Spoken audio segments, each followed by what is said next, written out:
Everyone, thank you for joining us. I have Ferny with us today, and he is an expert at attraction marketing. So he was formerly in a network marketing company and saw this system of attraction marketing and partnered with Elite Marketing Pro.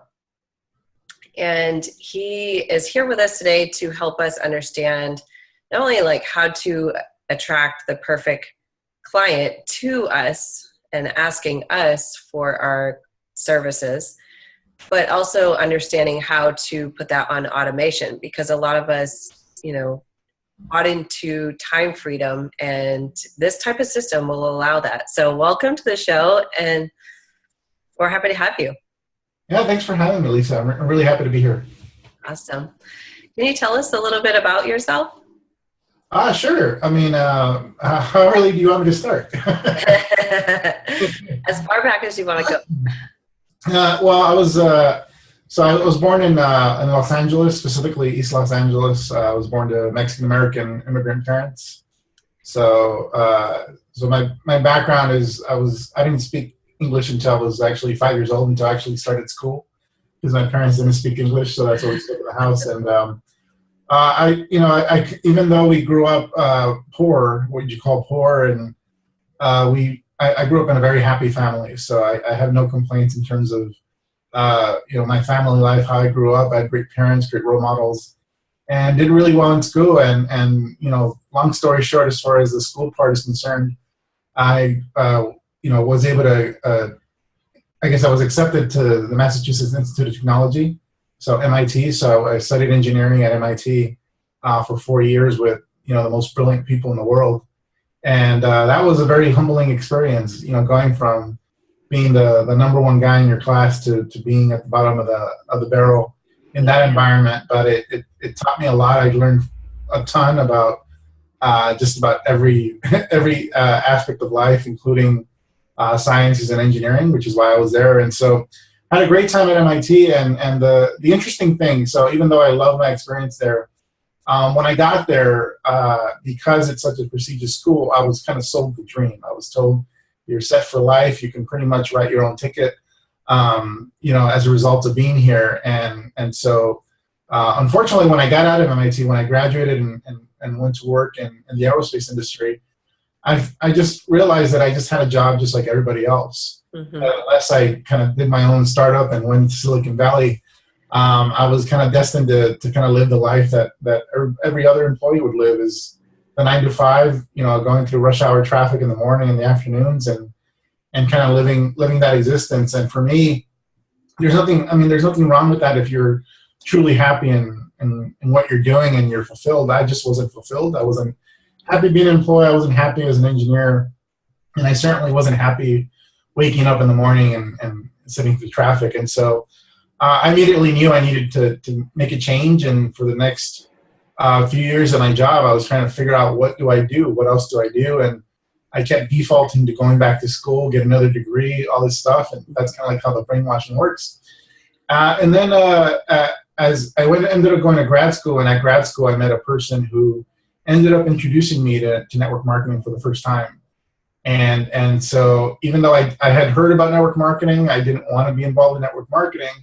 I hated my job so much, and I wanted kind of a way out, that pretty much it was the only option that was available to me that gave me even a remote possibility of changing things for the better for myself. And so I got involved in network marketing in late 2005, and thank God I did. It ended up kind of taking me down a rabbit hole where I, just like a lot of people in network marketing, I struggled in the beginning. Mm-hmm.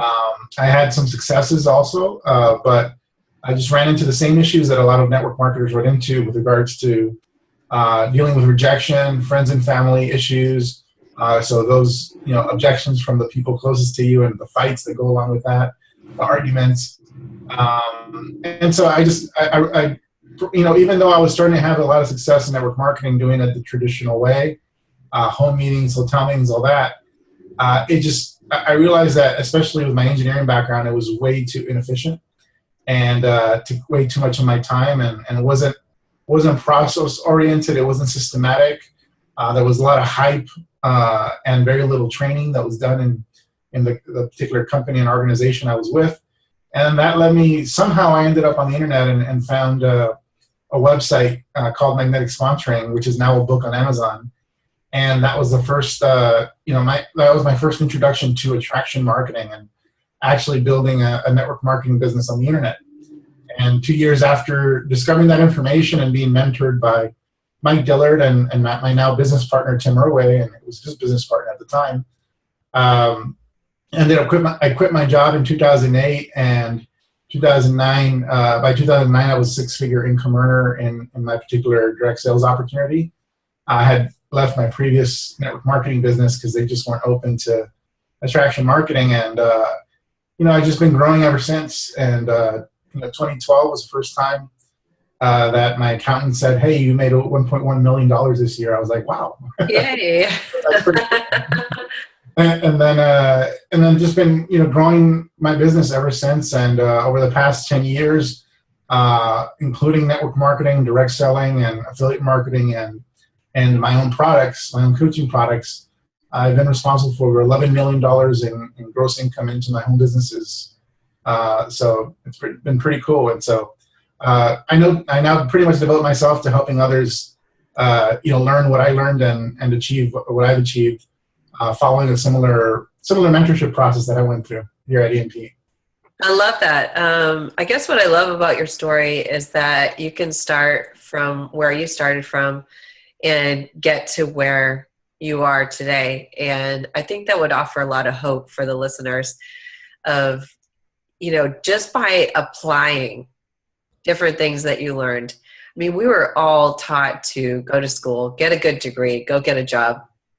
And what you were realizing is that you were just being complacent and not feeling like, oh my God, I'm so thankful to wake up and go sit in traffic and go to a job and do the 9 to 5 and then commute home. And that's all my day looks like. So you're right. You could have gone and gotten another degree and I did. hoped that was the answer. But instead, you took a chance. And a lot of network marketing people coming in have that doubt of like, I don't know if this is actually going to replace my income. I don't know if it's going to be able to. Is this just, one of those things and that type of thing. So it's really interesting to hear where you've gotten now and taken it to. You've taken it to even a different place of, really in a serving mentality of teaching what you know to others. I mean, that's very valuable. And you kind of are able to condense those years of learning into, maybe a course or a system. Yeah, absolutely. I mean, I remember those doubts, that were in my head when I got started. Is like, is this going to work? And then as I'm building and things aren't moving as fast as I want them to, is like, am I really going to get there? I mean, and then when you deal with negativity from friends and family, you're like, just that devil within you or the demon within you kind of starts speaking to you, and you're like, it brings you down. And so I can totally relate to that. And so it was just something within me that kept pushing me forward and pushed me past, those doubts. We all have that other voice, it's the one that wants to keep you stuck. It's the one that wants to keep you behind. And it's usually at those wall kicking moments where you've heard too many no's or that type of thing. And you just still have to keep asking or still keep presenting. And even you are like starting to doubt it. So that affects your confidence and how you present it and everything. So, I love that we speak to that, and just push past that, because that could be their accountant, a couple of years from now, or, how many years from now saying, guess what? Congratulations. You earned over $1 million, which is why I wanted to do this show. It was from the heart of, okay, let's interview, people that have figured it out, and let's get there together. and apply the things that we're learning. So today we're getting into attraction marketing with a sales funnel. And a lot of network marketers are kind of accidentally in a business. They find themselves in love with a product. They find out that they can get some low rewards by, referring it to friends and family, people they care about, and they don't know marketing. So if we were to give them a 30,000-foot view of what a sales funnel looks like, what would we say? Yeah, well, it's funny because, when people refer to sales funnels, they usually expect me to describe some sort of online elaborate system. But we actually see sales funnels all the time, all around us. We just don't recognize it because we don't have that marketing eye. And so a sales funnel essentially has 4 components. First, you have the traffic, the visitors, or the eyeballs, however you want to, phrase them. And so think of like being at a mall or somebody's walking down, a certain corridor where there's a bunch of stores. Those are the eyeballs. That's the traffic. And then you have the opt-in or the interest. So online, when somebody opts in, they actually opt in for a newsletter with their email or some contact information. Let's say in a physical store, the person walks into the store. It's like they're opting in. They enter the store and they're saying, yeah, I'm interested in what you have. I'm not ready to buy yet, but I'm kind of just looking around. And so that's the opt-in. And so that's when they enter, your sales funnel.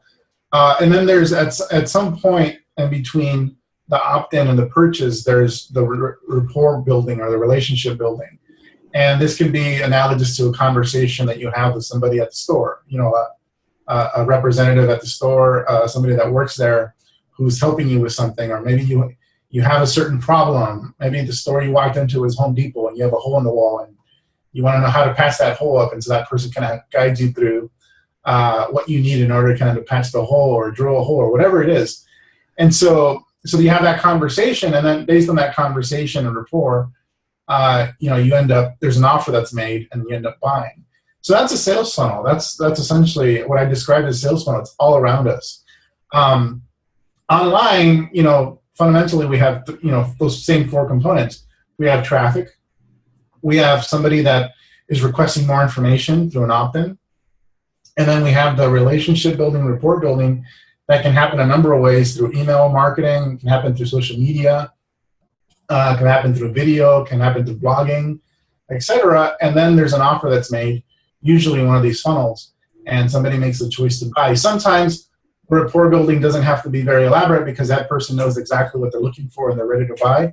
So they buy that very same day that they opted in.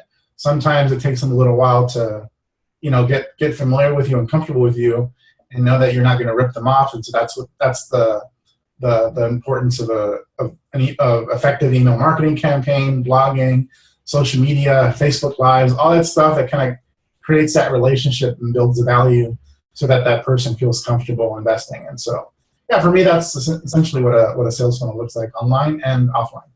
Yeah, I think that, people picture it to be something that only marketers do, but really it is a relationship business. So, whether we're building relationships by inviting people to our house, and that's a closer relationship, you only invite people that you really, want there and trust and everything, and they trust you enough to go there. Really, by inviting them to your email list, it is that same invitation, and they may need a little more time to get to know you better. Like, are they just going to spam me, or are they actually going to give me value and things I need to know in order to stay on the list or have, subscribers want to stay on your list? It's really providing that value and positioning yourself as the expert of what you want your message to be. Mm-hmm. Yeah, absolutely. And the more personal that rapport building is, the better. So, a Facebook Live is going to be better than a single email that's only text, where they can't see you or they can't kind of get an idea of who you are and what you stand for. Email can still work and we still use it, but we have to kind of, in today's day and age, we have to augment it with video and Facebook Lives. And even in our sales funnels in Elite Marketing Pro, every single customer, no matter whether they spend $1 with us or $300 with us, gets one-on-one coaching. We actually get on the phone with them and help them one-on-one and try to see where they're at and what they need help with. And so more and more, we're finding that you can't fully automate a business. You can leverage technology and make it more efficient. But in a lot of cases, if you want to have that advantage in a crowded marketplace, especially online, being willing to get on the phone with somebody is, there's no better conversion strategy than that. Yeah, I think that's powerful because even if you try to automate the whole system, people are really buying you. There's thousands and thousands of people that are promoting the same product you are. So I think standing out from them, they need accountability and they need consistency because they don't have it in their own life, and you can provide that for them. That's part of what they're hoping to get from you, So I think that component is powerful, that your system actually gets on the phone with people and offers that accountability. Mm-hmm. So if someone were to set up their first attraction marketing funnel, what would be their first step? I'm going to kind of throw a curveball here. I'm saying my advice is don't set one up initially. So there's a lot of variables in setting up a sales funnel, an attraction marketing system. A lot of skills involved, a lot of moving parts that go into setting it up. What you want to, because there's so many skills involved, it's going to take you a lot to develop all the skill sets you need in order to kind of build everything. So what I recommend doing, and what every single colleague of mine that are in network marketing and outside of network marketing that have done this effectively, they've always plugged into an existing affiliate system of some kind. Somebody that provides some sort of generic system like what we do at Elite Marketing Pro, but there's others out there that have funnels that are already built for you that you can kind of practice with and learn promoting. Ideally, it would be something that would be in your market. So that would be related to your market. For example, if you're in the fitness market. So I would have told you, Lisa, if you want to go in the fitness market, what I recommend is find an affiliate offer, an offer that has an affiliate program in the exact market you're in, and promote that offer. And not promote that offer to make them money or so you can become an affiliate marketer. It's so you can practice advertising something that's going to be similar to what you're wanting to create. And so that's what we do at Elite Marketing Pro. We provide people done-for-you sales funnels that they can promote in the market that they're already in, which is network marketing. And they only have to first start with one skill and master one skill, and that skill is advertising and traffic. Yeah. So that's something that you teach? Yeah, absolutely. So that's within a week or two of people entering our membership. That's our goal, is to get them implementing the traffic strategy we recommend, which we start off with Facebook sponsored posts or Facebook ads. Yeah, they're the same thing. And within 2 weeks, people are generating traffic, they're generating leads, and they're even generating sales in the market that they're wanting to get involved in. And it's kind of a self-funding, playing field. They're able to promote one of our funnels, practice promoting in this marketplace. They develop this skill set, which is probably the most important skill set, which is traffic. And then at a certain point, once they go, okay, I think I got the hang of this, I'm ready to kind of, build my own thing, then they can move on to learning and implementing the next skill involved in building a sales funnel. And I think people have to realize that what they're learning here is a new skill, and treat it as if they're going into a new profession. And when you become an engineer, I spent 4 years becoming an engineer. I don't know of a single person that started off wanting to become an engineer and expected to be, working a full-time at a six-figure job as an engineer within a month of starting school. It just doesn't work that way. Thankfully, what we teach is not as complex, nowhere near as complex or difficult as engineering or most other professions, but you still have to go in with the mindset that, hey, I'm going into a profession and I need to respect these skills that I'm going to learn, because these skills can potentially make me six figures, if not millions of dollars, if I do this right. I'm so in agreement with you on that one. And I'm actually glad that you brought that up, because there is kind of an assumption, and I'm not sure why this industry is that way, but it's kind of like, maybe it's even like how it was presented to people, like, oh my God, you signed 2 people and everyone's going to sign 2 people. And all of a sudden you're a millionaire. And it doesn't really work that way. You really have to treat it like you're going to school for something. And like eventually, maybe 2 or 4 years in, someone will congratulate you with a diploma or a certificate of like, congratulations, you're officially a network marketer. Right. You actually have to learn the skill sets of this profession and treat it like a profession. But a lot of people kind of come in treating it as a hobby business, and expect to become a millionaire. I think they're just not properly informed. That's actually one of the things I don't like about the way network marketing is presented by a lot of people, is that they're not told it's a business, and even if they're told it's a business, the normal person doesn't have a good idea of what it takes to be successful in business, and so they're presented the business in a way where they're told it's going to be easy, simple. They're told silly things like it's not selling, it's sharing. Yeah. And so they're told all these things that lead them to believe that they don't have to learn anything. They don't have to develop their skill sets. Whereas if they were told this is a business, a new profession, you have to develop certain skills, the mindset's different. Now, the problem is that most people think that might scare people away. It's like, oh man, this sounds hard, I'm not going to do it. And so what are you doing when you're doing that as a leader, when you're telling people, oh, it's easy, it's not selling, it's sharing? What are you doing? I mean, what you're doing is you're basically having those people that are not serious invest in this, buy product and buy stuff so that they can subsidize the people that eventually figure it out. Hey, this is a real business. I need to learn actual skill sets. Right. So the people that they keep ignorant by telling them these falsehoods, those are the people that subsidize the success of those that eventually realize, hey, I need to be serious about this. And so that's that's unfortunately the case in a lot of industries. My approach has been to kind of be upfront with people and say, hey, this is going to take a little work. It's by no means as hard as what you do now in your profession. It's not going to be as hard as working 40 years at a job and working that grind, but it is going to take effort, and you have to treat it that way. And these are the skills that you need to learn. Are you okay with learning these skills? Yeah, I think that's so candid. And I'm sure that it, gives you such a better quality of a lead person to join your business. I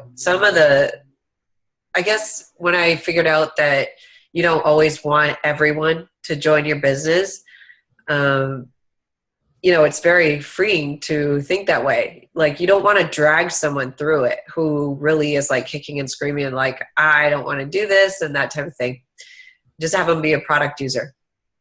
But to somebody that wants to build a business and they're raising their hand, like, yeah, okay, I'm ready to roll up my sleeves with you and go there. And, can you have a 4-year mindset on this? Like, we're going to work hard for 4 years, and you'll probably get to live like most people won't. Mm-hmm.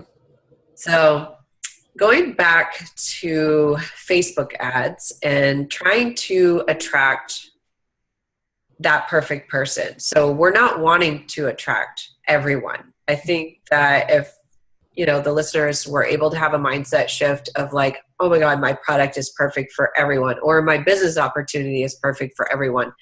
If they were able to let that go and actually just say like, picture who you want to be on the beach with when you your company sends you away on the top achievers or something like that. Like, who would you want to be on the beach with? Like, can you stand the people that are on your team? Are they going to be like your best friends and that type of thing? So there's an avatar, is what we call in marketing. How do we attract that person? So for new people, I don't like to use the concept of an avatar. I think from my experience, it's a bit too abstract and kind of at times confuses new people. Although almost every successful business has an avatar that's created. Basically, an avatar is a fictional character that's representative of like your ideal client. However, for most people, that's kind of a hard thing to kind of grasp in the beginning. I know it was for me, which is why I say that. And so when I start people off, I like to, have them just go after their target market and have a clear idea of what the target market that they're going after is. What problems do they deal with? So what problems do they have? What desires or desired outcomes do they have? And what language do they use to communicate with each other? So what I actually do as an exercise for a lot of our members when they're starting to think about who my target market is. So do you want to go after network marketers? Do you want to go after a cubicle slave that's looking for a different thing from what they have, kind of like me? When I was working at my job, I was a cubicle slave that was looking for something different. So that's a particular target market. People in, let's say, even in the weight loss market, there's weight loss, but even within weight loss is so huge that there's subsections of the weight loss market. And so you may want to go after people that are implementing a certain type of diet, the Atkins diet, paleo diet, whatever. Those people, the problems they want to solve, there'll be some overlap, but you'll notice that later on, the language that they use to communicate with each other is very different. They have their own terminology. And so what I have our students do is I have them create a chart with 4 columns. One column is a target market. So what target market are you going after? Or target markets are you going after? The next column is what problems do these people have that you can help them with? So what problems do they have? What desired outcomes do they want? So we both focus on the problems and also the kind of things they want in their life that are positive. And then finally, the final column is we write a list of words that they use to communicate with each other. For example, if you were a trainer in the network marketing space, or Lisa, you're going to be targeting this podcast to network marketers. So the target market would be a network marketer. So that's network marketers, the target market. Maybe you want to define a little more struggling network marketer. What problems do they deal with? The problems they deal with, they're dealing with a lot of rejection. They're the no friends, the NFL no friends left club. They're having trouble sponsoring people. They're having no shows at their place. You can go on. You know what problems network marketers deal with. What desired outcomes do they want? They want to build a huge downline. They want to make a huge income. They want to sponsor more people. They want to find more people. They want to find more prospects and leads for their business, et cetera, et cetera. Those are the desired outcomes that they want, both long-term and short-term. And then what language do they use to communicate with each other that's unique to that space? The language, they use words like sponsoring, recruiting, downline, ranking up, and so you know the language that you use to communicate, which is specific. So that's what I do. I have people create those 4 columns, and then based on those 4 columns, they now are able to write effective messaging because they're able to use the language and they can connect their message with the problems and desires of their target market. I like that because, the newbie can actually start to separate what their message might be to someone, and it's more speaking to their pain that they're going through. It's also speaking more towards what they want to draw in to their business. Mm-hmm. Yeah, absolutely. And so I'm a very practical guy. So rather than creating the whole concept and abstract of an avatar and kind of writing their story, this just kind of goes directly to what's going to make the most impact on someone's ad copy if they're writing a Facebook ad or even writing a blog post or doing a video, sending an email. They just have to keep in mind, hey, what are the problems of the people I'm speaking to? Not my problems. Because sometimes when people get into attraction marketing, they start learning things like sales funnels and sales copy and email marketing, all this stuff. And the problems they deal with now as internet marketers is different from the problems of a network marketer, but they tend to conflate the two. And they start using language that their prospect and target market might not be familiar with. So right. Deal with that to separate, hey, you're targeting network marketers, but you're an attraction marketer or internet marketer, and the language you're now using in your everyday activities is not the language that your prospects are necessarily using. So be aware of that. Yeah, that's better to, speak in the terms. Are you finding that the ads and the copy is better if it's benefit driven or if it's speaking to the pain point? So most of the time in most mediums, speaking of the pain is most effective. However, social media and Facebook is a little different. People don't like a lot of negativity in their newsfeed. And so what I found is that you want to lead with the benefit, but you still want to remind them of the pain that they're dealing with. So a common headline formula that we use is how to get blank without blank. Yeah. So how to get something you want, something benefit, so without this thing you hate.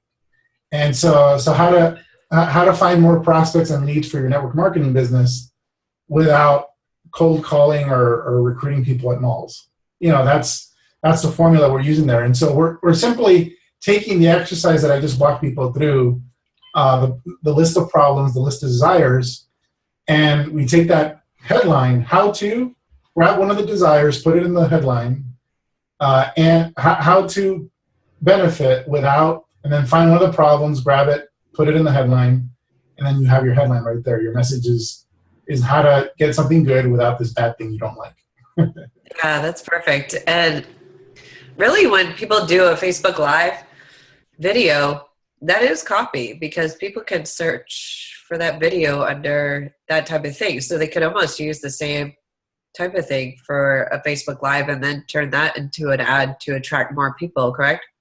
Yes, that's why it's important to not only talk about the problems and desires in your ad copy, but also make sure you are using the vernacular or the language that's particular to that market. And so if the problem or desire, if the words that represent those problems or desires aren't necessarily specific to network marketing, then you may want to use some network marketing specific language. But fortunately, for a lot of our problems or desired outcomes in this space, they tend to also be the same as the language, like how to sponsor more people. The word sponsor is both a benefit and part of the vernacular of the industry.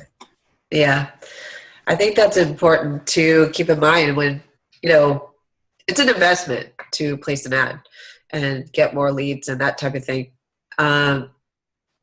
Since we were talking about sales funnels earlier, that type of thing, do you think it's really important for people who are drawing in ad traffic to put it into their own email list to try to build a stronger relationship with those people? Absolutely. One of the strategies that we're now implementing in our membership that we're teaching our students is we're teaching them to run Facebook ads where you're not only telling them, hey, go to this website and sign up, you're also encouraging them to shoot you a private message or comment in your ad. So shoot us a comment. Hey, if you'd like more information, you can either click on this link or you can actually just comment below and request some more info and I'll send you in a private message.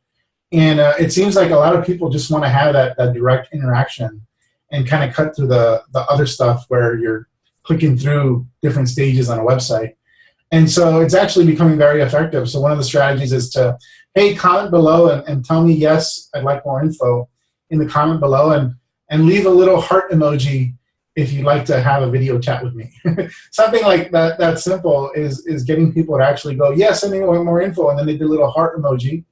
And that lets the advertiser know, hey, this person wants to talk to somebody. And if you're the person running the ads and they want to talk to you, and then also now there's Facebook ads where the call to action, what they have to do when they click on the ad, is it opens up a messenger window where they can actually start a direct messaging conversation with you through Messenger. And so those are very effective ads and perfect for network marketers because now they can, if you want an endless stream of prospects, like the promise of attraction marketing, this is it. Run ads where you're having people actually send you private messages or request more information, and you're never going to be short on the people to talk to. Wow. I didn't think about that, of like it actually pops up and goes into a messenger of like a. It's specific. It's a specific type of ad. Yeah. It's brand new on Facebook. That's awesome. I love that. Do you think that eliminates the fear of people getting on the phone? Yeah, absolutely. Because now the person is requesting information, and so you're no longer trying to get them interested. You're no longer, like when you're prospecting in the cold market, you're trying to probe somebody enough and get them to say things that might connect one of their problems or desired outcomes in their life to your network marketing business, and then you have to be crafty as to how you like connect the message with that desired outcomes. It eliminates that whole like courting process. It's just like dating, where you're trying to like, you're trying to figure out when you make your move and ask for the date or whatever. It just eliminates all that stuff. And basically through your ad, people are specifically requesting, hey, I'd like to learn more about this. Yeah. And send me some information. And so when somebody requests it, it changes the posture is all different. Now you're in a consultative mode, and you're viewed as somebody that can help them achieve a certain result. So you're viewed subconsciously as an expert, as a consultant. And so it just changes the net dynamics of that conversation. And so rather than doing a lot of cold calling, or rather than following up with a lot of people that may or may not be interested, you know that every conversation you're having are people that are highly interested, and those conversations almost never turn negative or bad, because all those people have requested to talk to you about the specific thing that your product or opportunity can provide for them. Right. So what have you found most effective as the response from, them going to Messenger? You're just getting their email there, or giving them a link to opt in, or that type of thing? So right now, what we've been testing, so this is brand new, but so far so good. What we found is that when we can engage people in a direct conversation, that 70% of those people that we talk to will actually make a purchase with us. So this is in promotion of Elite Marketing Pro as a training company, but the concepts are the same. Where whatever benefit you're providing, that's what you're going to speak to in your ad. And so for us, our conversion rate on our website, when somebody opts in and actually views our offer, our conversion rate there is 5 to 10%. So 5 to 10% of people that land on our website will become a customer. But when they engage in a conversation one-on-one, it becomes 70 to 80%. And so that's the difference. If you want to explode your conversion rates by an order of 8 to 16, then being willing to get on the phone with them does a lot for the conversion rates. But not only that, what we found is the people that we engage in conversation up front, as they go through our sales funnel, so they're still going through our automated sales funnel on their own.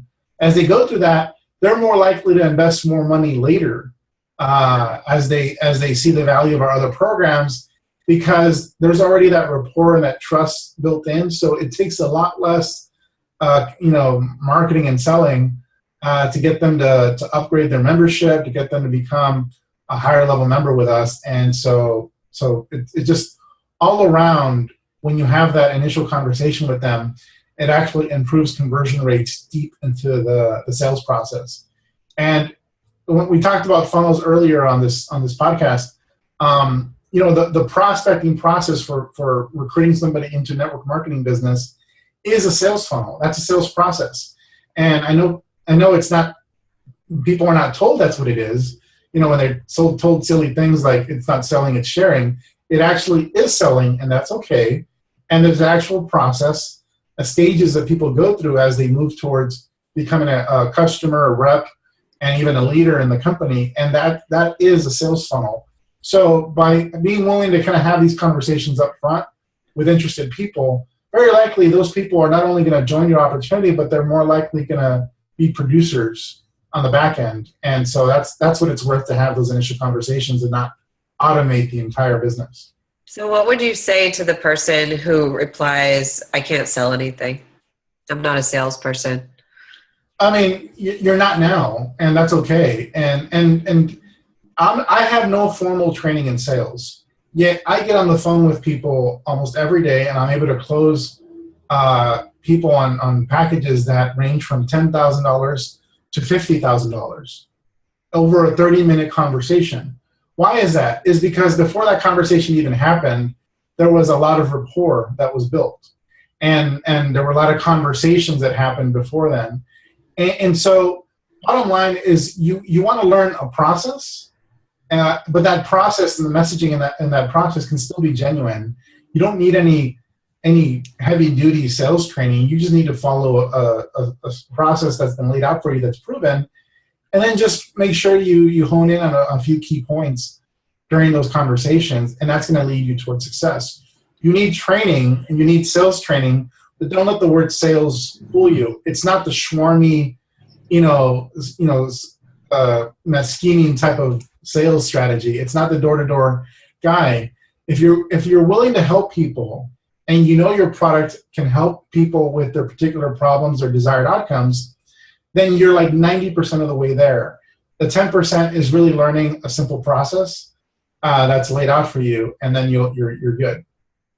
Yeah. Getting past that and having them see their ability is really, I think, a simple solution by telling them that they already have the skill set they need as well. They've taken 4 years of college, or they already followed a system to do the career that they're at now. So they've already proven that they have the ability to learn a skill set and apply it. And it's not any different with this. Right. It's so much easier. And so I studied engineering. I worked in aerospace. I was at MIT with the smartest people in the world. And trust me, what they're doing is a lot harder. Being in network marketing and being in the online marketing space, I've yet to have to think as hard as I did when I was in school and doing engineering. And so, people are working a lot harder, and they're doing a lot more difficult and complex things for a lot less money than what people do here in this industry, which is why I love network marketing and online marketing. It's the ultimate equalizer for anybody, as long as they're willing to learn some very basic fundamental skill sets and they have the dedication to see them through. Yeah, I think that's one of the most important points, is to not just be dedicated, but also consistent and apply the things that they're learning, because it's the same in any industry. If you were to, take MIT, and if you didn't apply the skill sets, you wouldn't have had your first job. Yeah, there's people, friends of mine, who didn't graduate MIT. They didn't make it, and their results outside of in terms of their job prospects reflected that. So, and it wasn't because there wasn't an opportunity. It wasn't because they were dumb. They were brilliant. It's because they just didn't have the passion or the dedication to see it through. Yeah. Awesome. So what would you tell someone is their first couple of steps if they were going to attempt the runway at setting up their own just method of attracting the people that they want and developing a closer relationship with them? So a lot of what we talked about kind of answers that question, but if people are looking for like the next steps, is to plug into a community. So, I wrote some notes down here on what people need to do. I would recommend finding an affiliate offer that is in your niche. At EMP, we have those offers, and so it's up to people whether they want to use those or not. You want to promote that offer. So promote that offer and just kind of get it going. It's not your primary opportunity. You're not going to marry yourself to this offer. You're just practicing, and your goal is to try to generate prospects and make commissions. Here's the cool thing. When you're generating a list of prospects and a list of customers in the industry or niche that you're involved in, those are people you can talk to. So you can actually pick up the phone and call those people and follow up with them on their purchase or their request. And those are prospects for whatever you're marketing, whether it's your opportunity, your product, etc., because they just finished buying something that offers a similar benefit to what you already sell. Yeah. So you're learning to market something similar to yours, And then when you're ready to divorce yourself from that offer, and it doesn't have to take very long, then you're in a great position to now market exactly what you're offering. But these are some skill sets you need to learn. Again, they're not difficult, but it can become difficult if you're trying to do it all on your own. Yeah. You need to plug into a community. So that's what we offer, and you want to have ongoing training. You want to be plugged into people that are going to keep you accountable, people you can reach out to for help if you need it, and then over the course of 3 to 6 months, you're going to be ready to kind of go off on your own and build whatever you want to build. I think you're right. I am actually with the EMP network as well, and have appreciated being part of the community. Active Facebook group. It's nice to, have that type of support. People doing what you're doing and that understand. And also, it's nice to have the accountability coach. So I've enjoyed it myself. Oh, that's great to hear, Lisa. Well, thank you so much for being with us today. I know that I've gained a lot of value from it, and everyone that's listening will as well. What's the best way that they can find you? Simply going to elitemarketingpro.com, and you can find the specific trainings that we talked about here today are actually there on our homepage, so people can opt in. We always lead with free value, so you can actually opt in and get free training on social media recruiting, free training on attraction marketing, free training on how to do effective Facebook advertising. And then you go from there and decide what path you want to go through. And should you decide to become a customer, then you're going to have somebody to talk to directly. You're not going to be this anonymous number inside of a system that's fully automated, where we actually interact directly one-on-one with every single person in our community and make sure that we're serving them where they need to be served. So awesome. Well, I will leave a link in the show notes on the website, themillionairenetworkmarketer.com. And thank you so much. You're welcome, Lisa. Thanks for having me.